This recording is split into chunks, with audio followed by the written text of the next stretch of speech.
We will give one more minute for people to join us, and then we will go ahead and start.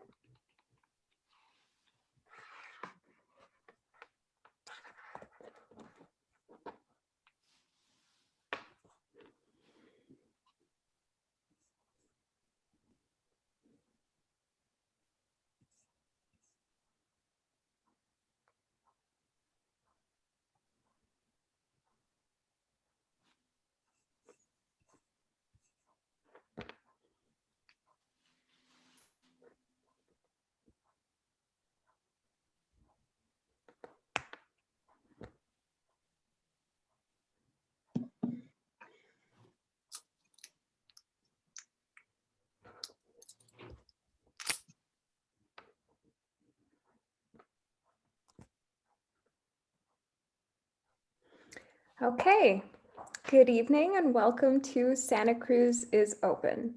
My name is Tulsi Kamath. I'm the managing editor at Lookout Santa Cruz, and I also author Morning Lookout, which is a weekday morning newsletter that goes out with everything that you need to know to start your day, all the news, features, and events happening in Santa Cruz County.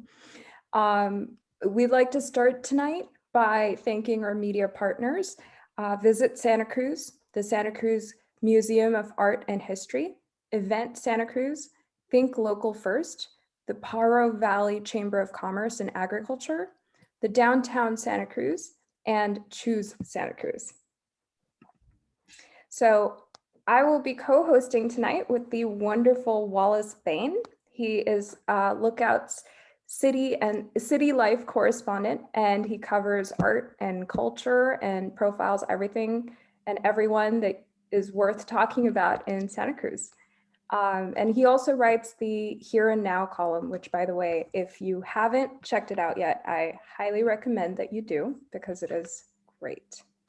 So let me just quickly take control of my computer.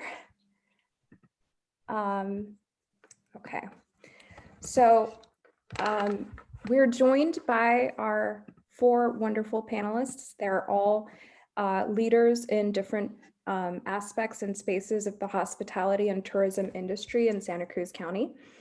Christina Glynn is a 17-year veteran of the industry and serves as communications director for Visit Santa Cruz County, where she heads up the organization's year-round public relations program and oversees media relations, content creation, and industry relations. Bijal Patel has two full-time jobs. He serves as the chairman of the California Hotel and Lodging Association, and he's also the CEO of Coast Redwood Hospitality, which owns and operates a portfolio of hotels and multi-family assets. Robb Woulfe serves as the executive director of the Santa Cruz Museum of Art and History. And at the MA, he provides management expertise in program development, financial planning, fundraising, operations, and marketing. And Reyes has been the Director of Strategic Development and External Affairs at the Santa Cruz Beach Boardwalk since 2004. And before we start tonight, I have a couple programming notes. So the format for tonight will be Wallace and I will take turns interviewing each of our guests for about 5 minutes individually, and then we will open the floor up for a discussion with all of our guests. Now, if you'd like to ask any questions of our panelists, please put them in the Q&A feature that's at the bottom of your screen. That'll help us keep track of all the questions. But feel free to chat with each other and with the panelists if you'd like, using the chat. And with that, Wallace, it's your show.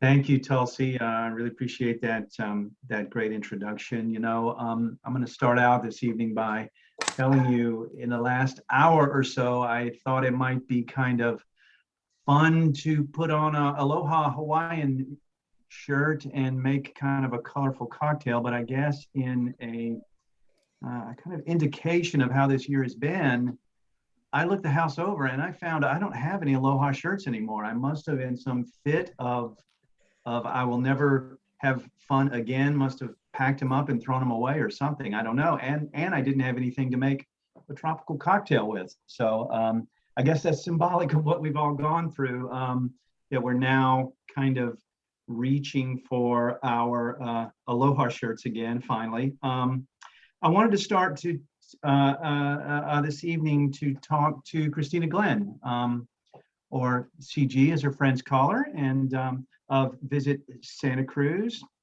Christina, I wanted to begin with you because I would guess that part of your purview at Visit Santa Cruz is to have the big picture, is to understand how many people are coming to this county over the course of any given month, and where we were before the pandemic and where we are now. Can you give us a sense, generally speaking, of how many people would come to Santa Cruz in any given year in a normal summer season, let's say? Yeah, so first of all, thanks for having me, Wallace. I have to say I'm unequivocally more distressed about your lack of Hawaiian cocktail mix than I am about your shirt, but we'll try and fix that. I think that we estimate that approximately 3 million visitors come to Santa Cruz County on an average year, and that's for the county, not Santa Cruz specifically, but all the other regions as well. You know, Davenport to Watsonville, Capitola, San Lorenzo Valley, and everything in between. There's no real way to tell exactly how many visitors came, or rather didn't come last year. However, one measurable that we have in the industry is hotel occupancy. So we do know that in 2020, we were down from 2019 by almost 30%. So that's significant. That is, you know, of course, just one measurable. There's no, you know, entrance fee or exit fee to Santa Cruz. It was pretty devastating for our industry. Travel was one of the hardest industries locally, statewide and nationwide that were hit due to the pandemic. And it frankly surprised me how quickly everything just shut down. It just came to a screeching halt. So I would describe us now, our industry in general, as battered but undeterred. We are a pretty resilient industry. And I think right now we are on the crest of our comeback, and we have kind of the wheels in motion to recapture some of that lost visitation from last year. I will also say that it gave me no great pleasure last year on 3 different occasions to issue a travel advisory, which basically said, now is not the time to visit Santa Cruz County. And I that was really unprecedented for myself, for our agency, for the industry in general. A lot of other destinations were doing the same thing in an abundance of caution. We issued 2 travel advisories on 2 different occasions due to COVID, and 1 travel advisory due to the CZU August lightning fire, which was just the cherry on the sundae that was 2020. Yeah, I imagine that. I imagine that goes against every instinct you have to do that, right? Because you spend most of your time trying to get people to come, and then you got to kind of reverse course. Well, we've always really practiced responsible travel, and within our staff as an agency, as an organization, but also we've promoted that to visitors from, you know, pack your trash when you come, turn your lights off in your hotel room when you leave for the day, shop local, of course. But I think in 2020, the definition of responsible travel changed quite a bit. And responsible travel meant not only to adopt practices that were observant of the environment and of the locals, but of literally the person next to you, by wearing a mask, practicing social distancing, cleaning and sanitizing your hands when possible. So the very definition of responsible travel changed. And in the very beginning of the pandemic, Visit Santa Cruz County was looking at local numbers and using those local numbers that came out of the County Health Services Agency as sort of our metronome. And those numbers informed whether we should ramp up efforts or pull back. And so it was this kind of constant ebb and flow until the governor introduced the Blueprint for a Safer Economy. And that sort of standardized these metrics for everyone across the board in California, in various different sectors, not just tourism. But we were able to then say, okay, we're in the red tier, this is what that means. We're in the purple tier, this is what that means. And so destination marketing is all about really telling the tale of the hero's journey, right? Anyone who has studied literature knows that it's all about going to a different place, experiencing activities, people, food, culture that is different from your own, and then returning somehow transformed. When travel shut down, we were robbed essentially of that journey, right? The hero's journey provides us with mental growth, with personal growth. And when that stopped, everything stopped. So we essentially were stunted in a way. And you can feel the energy now, how it's changing with the vaccine rollouts, with the travel advisory lifted, that people are really itching to once again grow and to be transformed and to have those transformative experiences. So I'm really excited and hopeful and optimistic about this crest that we are now on. And I'm really excited about welcoming visitors in a responsible way back to Santa Cruz County. We'll talk more about that as we go along, but we're gonna visit with some of our other guests now. Tulsi? Yeah, Kris, so let's talk big picture also. What does it look like at the boardwalk in a normal summer? Well, in a normal year at the boardwalk in Santa Cruz, we have about 3 million visitors, and that is a combination of people who are coming to the beach or coming to Santa Cruz for reasons other than the boardwalk, who happen to come to the boardwalk for maybe just to ride one ride or buy a corn dog or a cotton candy, and a combination of people who are visiting specifically to come to the boardwalk. So a typical year is about 3 million visitors to the boardwalk. Most of those are obviously Memorial Day to Labor Day. A lot come in the shoulder seasons, April and May, September, October. But 3 million is certainly a lot of people, and there's a lot of economic activity that they create that was all basically, most of it put on hold in 2020 for obvious reasons. Right. And you mentioned to us that this is the first time in the history of the boardwalk that it's been closed for the summer. Do you want to talk a little bit about that? Sure. The boardwalk, essentially as we know it, opened in 1907. It actually opened a few years before that and burned down almost immediately. It was quite different then than when it reopened in 1907. I think the first rides came in 1914. And so going all the way back to 1907, that's about 114 years. And we used to brag that in 114 years of operation, we had never missed a summer season. A lot of seaside amusement parks can't say the same thing. A lot have closed down and gone by the wayside. But the boardwalk could always say that we had never missed a summer season, no matter the events of any year or period of time over those 114 years. Until 2020, we lost the entire summer season in terms of rides and attractions, and it was completely unprecedented for us. Normally, as we lead into the summer season, we're hiring about 2,000 seasonal workers. We usually have about 300 full-time employees on property, and those numbers were drastically affected. Obviously, we didn't hire any seasonal employees in 2020. And as it's been reported, we had a pretty significant number of layoffs in 2020 as well. So in the same ways that the impacts were really severe to small businesses throughout town, they certainly were severe to us as well. So now in orange tier, the boardwalk has reopened, but it's anything but normal. Can you describe what it's been like?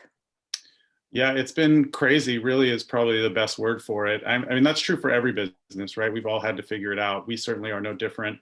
We received notice from the governor's office that amusement parks in California could open on April 1st. We were given about 3 weeks notice. So we had to ramp up really quickly. We had to put a whole bunch of new rules and regulations in place. We had been preparing for most of those to begin with. Because we kind of knew what they would be. Things like plexiglass, distancing, masks, stuff like that. But the main difference is that we have to operate for now at 25% capacity. So we've had to do things that in 114 we've never really had to do, and that's control access to the park. We really pride ourselves on being free admission and an open gate park. You know, if you want to go to Disneyland, you have to pay, I think now the price for a single day ticket's like $120 just to walk through the gate. But at the boardwalk, an entire family can come, even if only one person in that family wants to ride rides. And so we're like a big open buffet for people to enjoy. And we've had to change that a little bit. We've had to educate our guests that they have to make a reservation, they have to plan ahead, that we may have to close the gates at certain times to limit access. Obviously, there's some unique challenges with that because we are a primary access point for the beach. And so obviously the Coastal Commission wants us to keep access as much as possible to ensure people can get to and from the beach.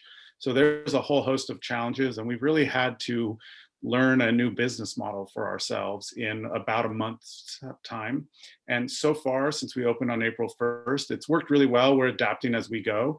And the best part about it is that our guests are really thankful that we're really reopened, and they're really appreciative that the boardwalk is still here and still operating, and that they're able to come and make memories. And I'm sure that's true for customers and visitors to all the businesses in the beach area and throughout Santa Cruz. I mean, people are happy to be back in a safe and healthy way.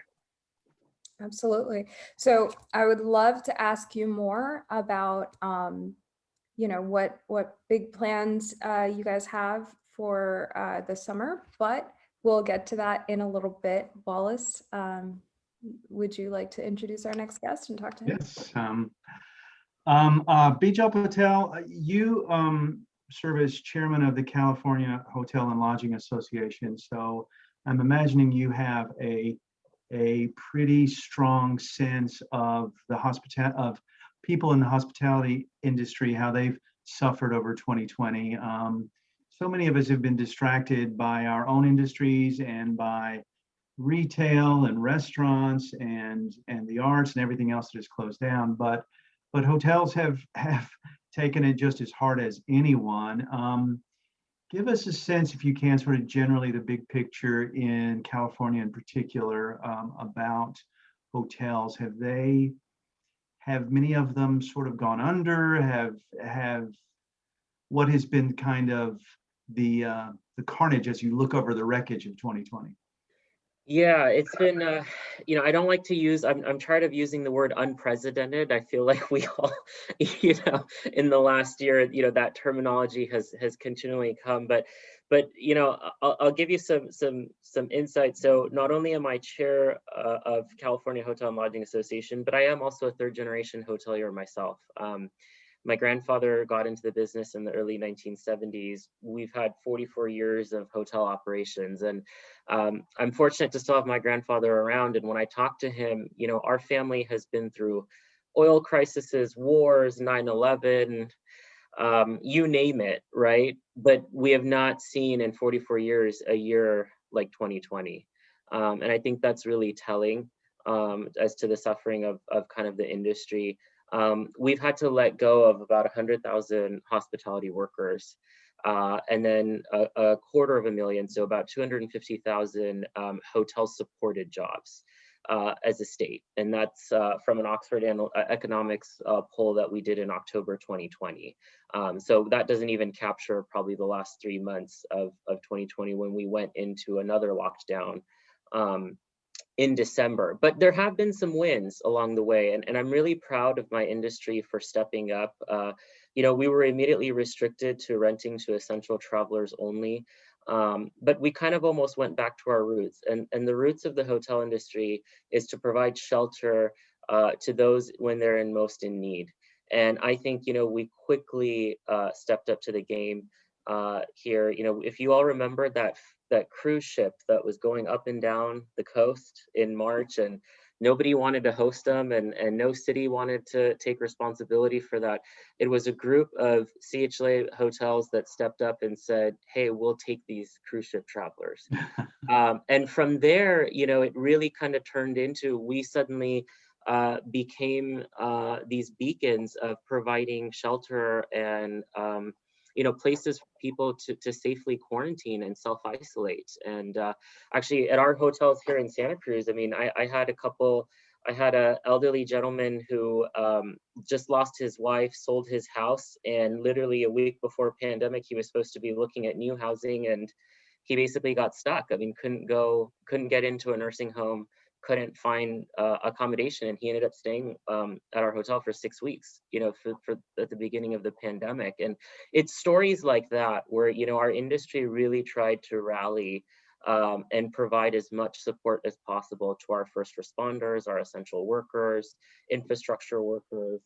And then the CZU complex, I mean, the industry stepped up immensely, housing 40,000 displaced residents, all evacuated from the CZU complex, right? And so, you know, as bad as it has been for the industry, it has been incredibly rewarding to also represent the industry during these times. And, you know, I think, like I said, we all went back to our basics a little bit. I found myself cleaning hotel rooms, stripping beds, servicing the front desk. I mean, you know, we did what we had to do in the last year to survive. And I think, as Christina pointed out, I mean, we're ready, you know, we're ready to get back out there. We're ready to open our doors. We didn't really ever close our doors. And so I think from a protocol perspective, you know, we feel very confident in, you know, welcoming people back to our hotels right now. That's an amazing story about your grandfather. I imagine he has seen this industry over the course of what, 50 years or something. He's 99. As a much younger man, have probably seen things that he never saw in the last year. Yeah, so he's 99. He's going to be 100 in July. Wow. So, and he lives with us, so I get to spend time with him daily. But it's been a very, very interesting pandemic kind of with him, and I'm actually grateful, you know, that I've gotten to actually spend this time with him. But yeah. Well, let me ask you real quickly. You had mentioned to us earlier that your company is going to be opening a new hotel in Scotts Valley. Yeah. A company doesn't make a move like that unless you are very certain that things are going to come back strong. Give us a sense of the thinking behind a new project at this moment. Yeah, so, you know, the thing about hotel or any kind of development in the state of California, and especially in Santa Cruz County, is it's a long development pipeline. So we've had this project kind of on the books since about 2015, 2016. Took, you know, 2, 3, I think almost 4 years to get through the whole EIR and CEQA and all of the public planning process. And you know, we were going to start construction in 2019, and for whatever reason we didn't start. Looking back on it, thank goodness we didn't, because we would have been kind of half framed right through this pandemic, and I think that would have been catastrophic for my family at the time. So we're grateful that you know, we didn't begin when we were going to. But you know, we've been in this market for 44 years. Like I said, my grandfather bought his first hotel in 1975 here in Santa Cruz County. So we are familiar with the county. It's a great place to live. I'm a county resident.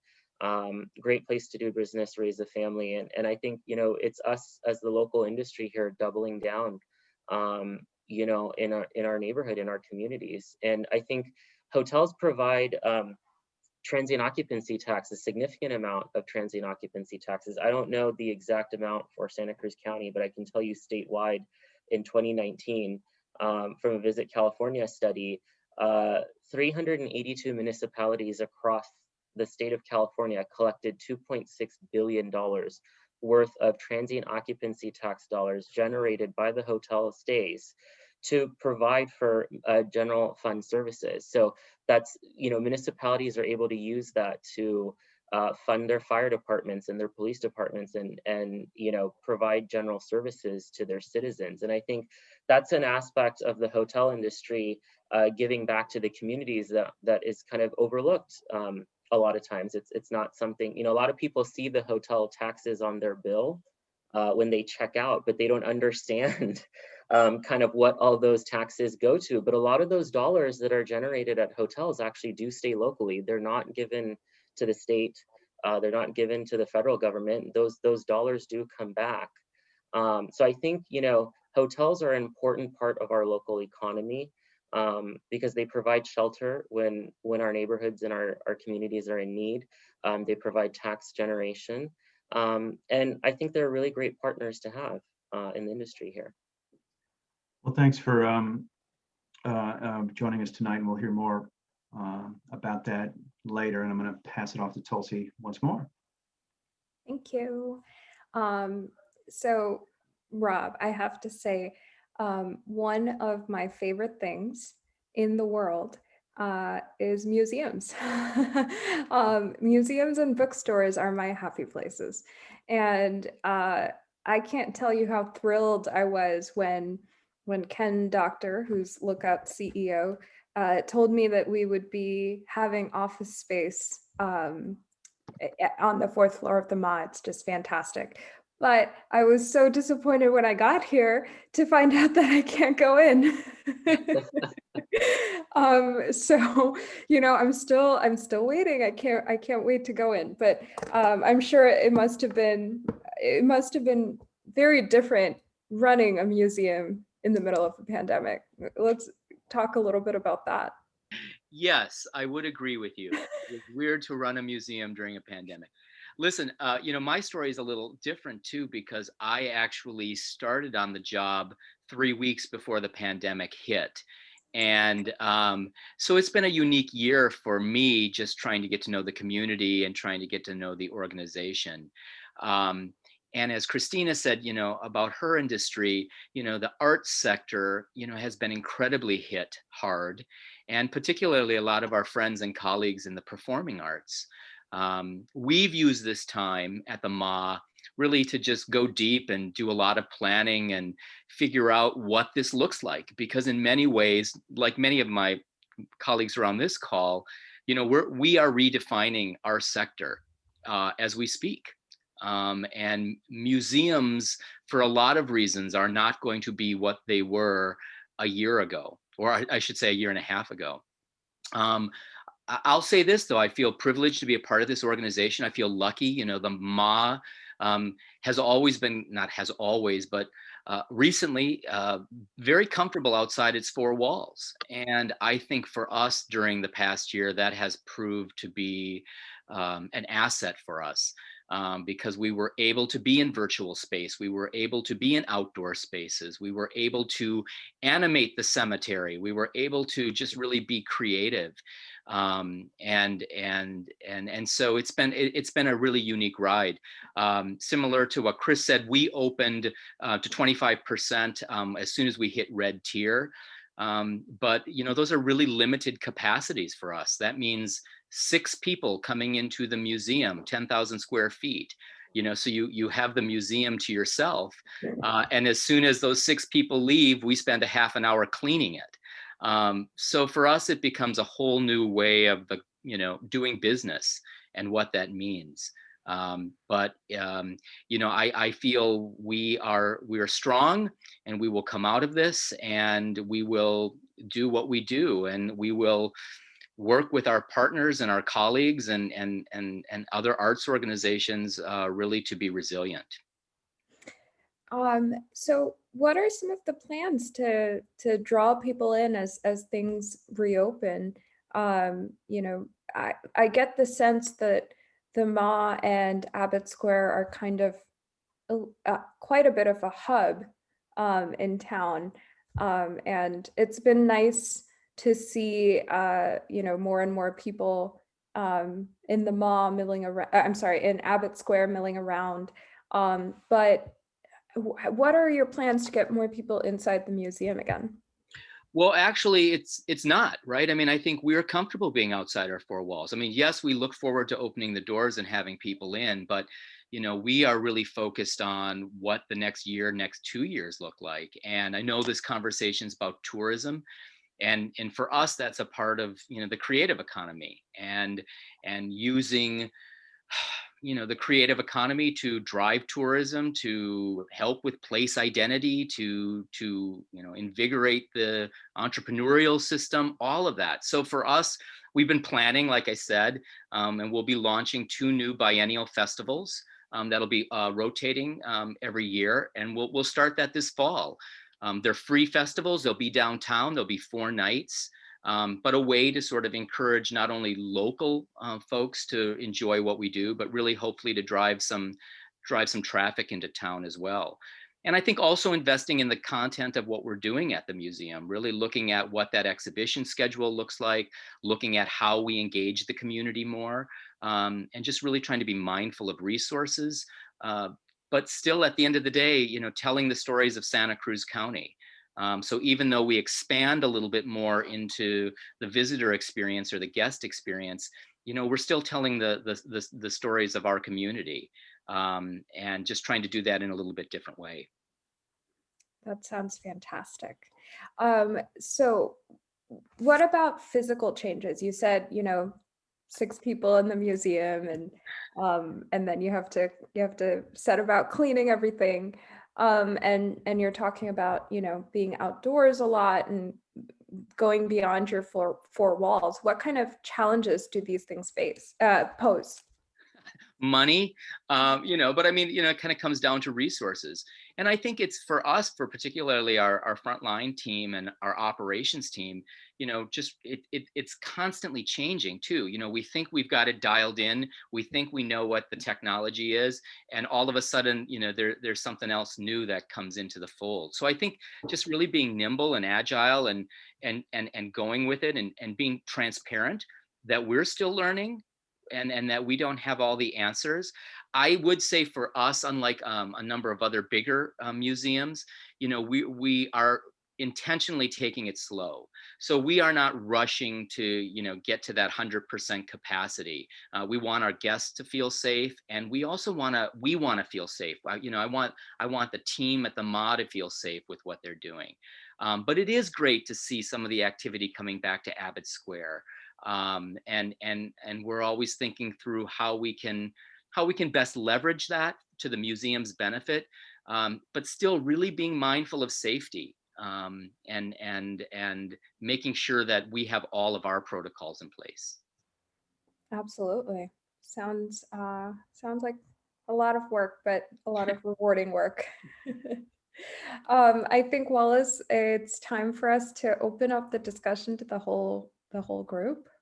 Yes, what Robb mentioned about cleaning, and I'm sure most of our guests here tonight, I spoke to a woman who owns a salon a couple of weeks ago, and she says, I'm a professional cleaner who cuts hair in between, and I'm sure that's been the case with all of you guys, right? Anybody who's had to interact with the public, it's really been about cleaning and living up to these protocols. I wanted to ask kind of everyone, kind of open it up on the floor. I think each of you, by dint of what you have done, is aware of Santa Cruz's image outside the area, and it has a certain currency, right? Those of us who pretty much never leave Santa Cruz County probably don't think a lot about what Santa Cruz looks like from the outside, but it is your business, each of you, I think, to think of that. And I'm wondering if the currency of Santa Cruz's image from the outside, and that could be from the Bay Area, from all over California, from all over the country, has changed at all in the last year or so with the fires, with the pandemic. Ultimately, I'm just wondering, do you think people will still want to come to Santa Cruz? Have we been damaged in some way that we might not be able to get back? CG, what do you think about that? Yeah, I think that, everyone, what was one of the many things that was unique about the pandemic. It was the great equalizer, right? No one was left untouched by the pandemic. And certainly that's true of destinations. So I don't think that our value or our image was tarnished in any way due to either the pandemic or the fires. I mean, California has now a fire season. And I know every year it seems like the entire state is on fire.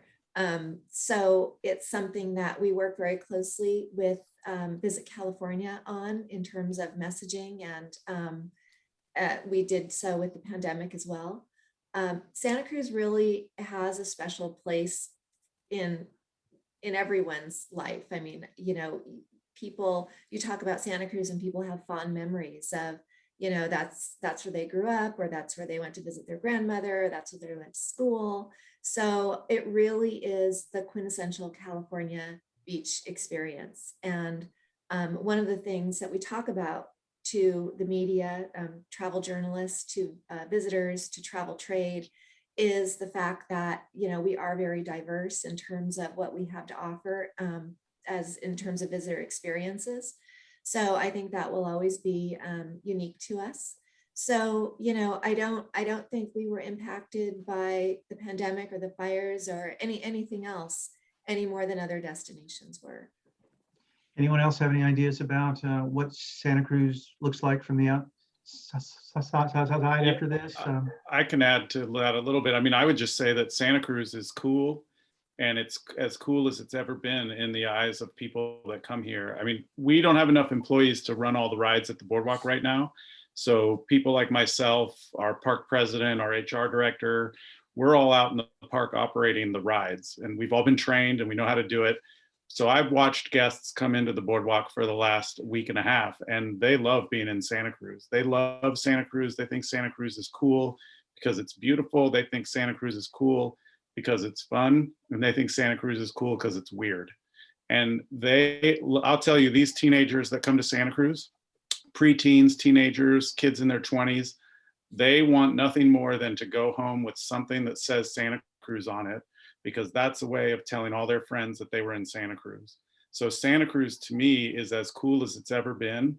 It's as unique as it's ever been in the eyes of our guests. I think those of us that live here, we love it. And I don't think we really take it for granted, but I do think we sometimes forget how cool a trip is to Santa Cruz. If you're from Fresno or Sacramento or Merced or out of state, I mean, it's a destination. People want to be in Santa Cruz. And I don't think that's changed at all since the pandemic. If anything, I think people are more excited to come to Santa Cruz because maybe they know what they missed in that summer they didn't get to come. So I think we're on great footing and have a very optimistic look at the future of what people think of when they want to come to Santa Cruz.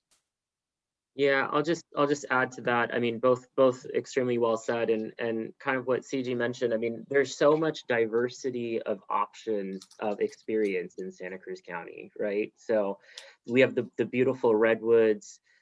We've got the beaches, we've got the boardwalk. I mean, we've got Capitola and Aptos, you know, village. So there's just so many options for an experience in Santa Cruz. And so I think, you know, we are truly unique in that we can offer a variety of experiences to a variety of different travelers. And I think that is a strong point, you know, for us as a destination here that kind of gets overlooked, is that kind of the diversity of options for travelers to Santa Cruz County. One other thing too, when we talk about destination marketing, you know, we do have a lot of competition among other Central Coast beach towns. So, you know, why should a visitor come to Santa Cruz when they can also experience farmers markets, the beach, farm to table experiences, boutique wineries in, you know, Ventura, Santa Barbara, Monterey. So as much as other California coastal destinations, when we talk about promotion and marketing to visitors have a lot of the same things, we tend to talk about Santa Cruz and how we are different from those places. And there are basically 5 pillars that we focus on. One of them are our attractions like the Beach Boardwalk and Roaring Camp. One is our farm to table movement, our boutique wineries, Highway 1, that fly drive market that is very popular with the overseas visitor. flying into a gateway city like San Francisco and then driving to Southern California or vice versa. And then the one thing also that really sets us apart from other places is our surfing history. We are the historical birthplace of mainland surfing in the United States. And I think that chill, cool, classic California vibe just kind of permeates our community. And, you can go to a place that has similar destination assets that we do, but it's still not Santa Cruz. It's still not the same. So, just Christina, going back to what you said about memories, it's funny, my parents, somewhere in their boxes at home, they have pictures of a trip that we took in the mid-90s to Santa Cruz, California, and first grader Tulsi at Mystery Spot and at the boardwalk. So I'll have to find those and maybe throw them in Morning Lookout someday. But yes, the memories are exactly what Santa Cruz is about. And when I was moving here, my dad actually brought it up and said, "You've actually been there before," and I have the pictures to prove it. Where did they travel? We used to live in Alaska at the time. Oh my Oh, gosh. wow. Wow. That's impressive. Yeah. So what about downtown? How does downtown kind of figure into the tourism picture? Do you think, Rob, maybe, you might have some insight into this. Do you think visitors are mostly, focused on the boardwalk and Capitola Village, or, what are some of the tools available to lure people into downtown? Well, as I mentioned, for what we're doing, really just trying to activate some of the core of downtown, trying to get closer with our neighbors, and really try to leverage each other in what we're doing. I think as we've been following on Lookout, all of the great development and controversial development that's coming, but I think a lot of it has been inspired by what the Ma and Abbott Square really represent downtown, and this idea of public space and how we utilize public space. And I know a lot of our neighbors continue to struggle downtown. It's tough. And so for what we're doing is we're trying to activate. We're trying to activate outside. We're trying to activate for free. And really, again, back to just trying to tell the stories of Santa Cruz County. But yeah, I think it's going to be all of us needing to come together to be strategic about it, so we're not off all doing our own thing. Does anybody else have anything to add? Well, I'll just share a little anecdote. I won't say which business because I didn't ask if I could share it, but one of the businesses downtown that I love to frequent often, very popular food spot, told me that on Saturday they had their largest revenue day in the history of their business, and their business has been around for decades. So, and they didn't do anything out of the ordinary, no sales, no specials. It was just a normal spring Saturday in Santa Cruz, and they had their biggest day in their history. So people are coming downtown, and it looks like they're spending money, and I think downtown is well on its way to a great year. Speaking of kind of working together, like what you were saying, Rob, one of the things I think that we saw this last year was how nimble our local businesses can be in a time of need like this. We saw vertical concerts at the Dream Inn, which had never been done before. They're going to be hosting their third vertical concert pretty soon. There was movie night up at the Chaminade Resort. And then Felton Music Hall is working with Roaring Camp Railroads on an outdoor concert series this summer.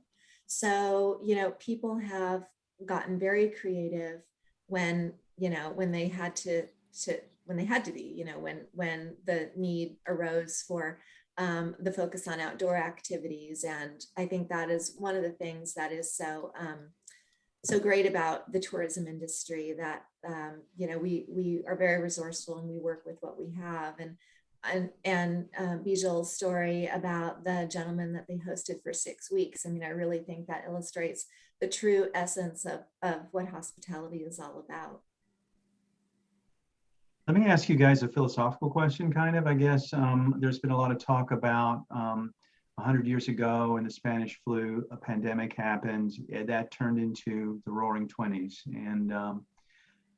And with that in mind, I'm wondering if you think that where you stand now with the tourist industry, is the goal to get back to where we were in 2018, 2019?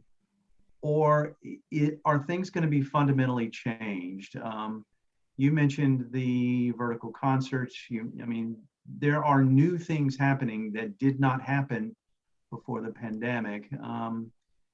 Maybe the four of you could maybe sort of reflect a little bit on how this is going to evolve.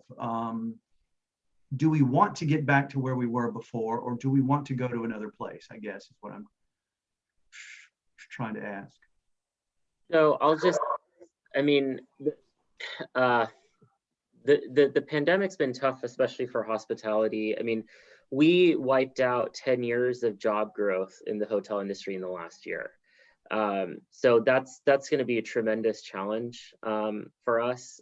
We're not expecting to, as an industry as a whole, really return until the end of 2023. 40% of all jobs lost during the pandemic were hospitality jobs, and currently our unemployment rate remains 3 times higher than the national average. So that's just for hospitality itself. So I think locally we are going to see that pent up demand, and we've certainly been feeling it, as Kris and everybody's mentioning. I mean, the last 3 or 4 weekends, have been very, very busy. And so that is an encouraging sign. But I think, when we're looking at, are we just going to be able to go back to kind of where we were in 2018? I think there's going to be some hesitancy there. I mean, we have, as I said, we've wiped out 10 years of job growth in a year. So I think it is going to take a little bit more time. But I think communities like Santa Cruz, I mean, that's me speaking, statewide, but then I also look at communities like Santa Cruz and all the great things we've all talked about, and how our community rallies together, and how our businesses are nimble and all working together. I mean, I'm so glad, CG, you pointed out Felton Music Hall and Roaring Camp, because I was reaching out to one of them today about how great to see 2 businesses collaborate on an event like this, right? And so with the doom and gloom that I presented for the state, I will also say that I do think Santa Cruz County is poised to kind of lead the way a little bit. And I think we will probably, recover a little faster, just because I think us as a community can really rally together and have discussions like we are today about how do we get back to our new normal, I guess, as we should call it. Yeah, I think the industry really does help one another. And one of the things we were very concerned about was the fact that previously there was no guidance from the state with regard to meetings and conferences. So we are primarily a leisure destination. However, meetings and conferences offer destinations everywhere an additional revenue stream. So while we were not hit as hard as some of the more gateway cities, some of the urban areas with, large international airports and convention centers, that still is a critical revenue stream that was shut down for a long time. The California Hotel and Lodging Association provided guidelines not only by launching its Clean and Safe program a year ago for hotels, but they also provided guidance, and they wrote their own guidelines for meetings and conferences. So the state didn't do that. CHLA did it. So one of the industry's associations, and that's a critical guideline that hotels and meeting venues now have to implement to attract those meetings back. And we're a small meetings market, simply because we don't have a convention center, but we do have larger hotels. We do have meeting venues. The Seascape Beach Resort does a lot of corporate meetings, Dream, Chaminade, the Hilton, Paradox, and so forth. And starting tomorrow, indoor meetings will be allowed at 150 attendees, and outdoor meetings will be allowed at 100 attendees with various different variances. But that's really, really good news, and something that we're reporting back to our stakeholders tomorrow. And that's something that we're very excited about. So again, you think that, one person can't do anything, but gather other people together, and they formed this association that really brought this very much needed guidance to the hotels. Kris, Reyes, is the boardwalk poised to get back to where you were before? Well, that's such an interesting question. I don't think we spend a lot of time at the boardwalk talking about getting back to normal. I don't think we spend a lot of time talking about getting back to normal after 9/11 or after the Great Recession. We're always thinking about how to move forward and how to grow and how to improve on the year we had prior. I mean, that's really our business every year, is looking back at what we did last year and did we do better this year. I think that's true for a lot of business owners. I think the boardwalk is uniquely positioned to rebound quickly because of the fact that we are a free admission attraction. When the recession happened in 2007, 2008, places like Disneyland or the Hawaii travel industry really took big hits because those are big ticket items that people have to save for, often for an entire year. But families can come to Santa Cruz for the day on a whim and just walk around and explore the boardwalk, explore the businesses in the beach area, explore the downtown, visit Capitola or Felton or any number of things. So I think for us, at least at the boardwalk, the fact that we are such an affordable option, it allows us an opportunity to rebound more quickly. And I have to believe that if we rebound quickly, the businesses around us rebound quickly as well. And I think that Santa Cruz is just so uniquely positioned to rebound quickly. It's hard. I don't think we'll get back to normal. I think we'll find a new path forward with a lot of creativity. I saw in the Q&A, someone asked about the outdoor dining areas. Those have been an amazing innovation that have happened as a result of all of this. And I know, at least in Santa Cruz, they're starting to have a conversation about making those things permanent because they're so popular. So getting back to normal might mean getting rid of those and moving everyone indoors.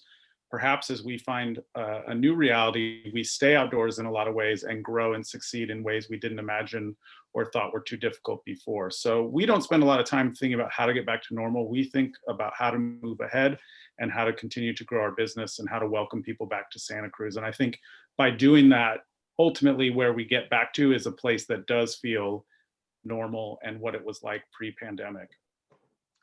Robb Woulfe, you mentioned earlier that you essentially didn't have a past in Santa Cruz pre-pandemic. So I'm curious if that fact allows you to feel a little bit liberated in kind of painting on a blank canvas here. I mean, you don't know what it used to be like, so now you're free to go in any kind of direction that you and your staff can muster. We definitely look at the opportunity. I mean, I've said this before, the museum that closed is not the museum that opened. And I think a lot of my colleagues can say that. And we are doing a lot of things differently because we're forced to, and also because we want to. I think this is mentioned on this call, but how we are using, and particularly a lot of creatives, how we're using digital space and these virtual platforms, it has just accelerated that, and it's not going away. So for us, it's really to embrace that and figure out, what is that new normal. But you're right. I mean, it's nice not to have the history, and for us to really define what this looks like going forward. But I still go back to, what is the same is, everything that our museum does will be mission focused, and it's about the community. But we may be retelling those stories or telling those stories, on different platforms. So. Yeah, it seems like maybe those of us who aren't necessarily in the tourism industry in Santa Cruz County might have been taking for granted what visitors bring to us. And maybe, we're hoping that people will be welcoming and friendly. What can people do to help the tourist industry? What can locals do other than kind of welcome people to the area from out of state or out of town? Anyone? I'll just jump in and I'll just say, come downtown, right? Like come to Abbott Square and, visit the market and, visit the shops and, vibrancy is about people. And, you can't have the vibrancy unless you have the people. But I think a lot of folks are doing it right and things are getting safer and the protocols are there. And so I just, to whatever degree people are comfortable, I encourage you to come back downtown. So I think I'll throw in a quick last question. Robb, you and I kind of have more of a similar slight outsider feeling as opposed to our the rest of our group here, longtime Santa Cruz residents. What would you guys suggest for someone new to Santa Cruz, someone who arrived here in the middle of the pandemic? Where should I go? What should I do? All of it. Yeah. Can I just say, I want to go back to that last question. I want to share another thing I think locals can do. And that is, it might seem simple, but be nice and kind to your local small business. They're all trying to figure their way out of this the same as the big businesses are. And I talked to my friend that owns bookshop and she'll tell me about, customers getting really grumpy about all the protocols, and like, we're all doing the best we can. We're all trying to make it. We're all trying to keep everyone safe, and just a little bit of kindness and patience for your favorite small business operator, your favorite restaurateur, your favorite museum, your favorite hotelier will go a long way, because we've all been through a lot, as has everyone. And I think just that extra little bit of Santa Cruz kindness will really help the local business community. That is something that I think we can all abide by. That's a great piece of advice. So unfortunately, the hour flew by, and that's our time. So thank you so much to our guests and to everybody in the audience. We really appreciate you being here with us tonight. We'll be sending out, as a token of our appreciation, we'll be sending out a 10% discount code to become a Lookout member if that's what you'd like to do. So keep an eye on your inboxes tomorrow.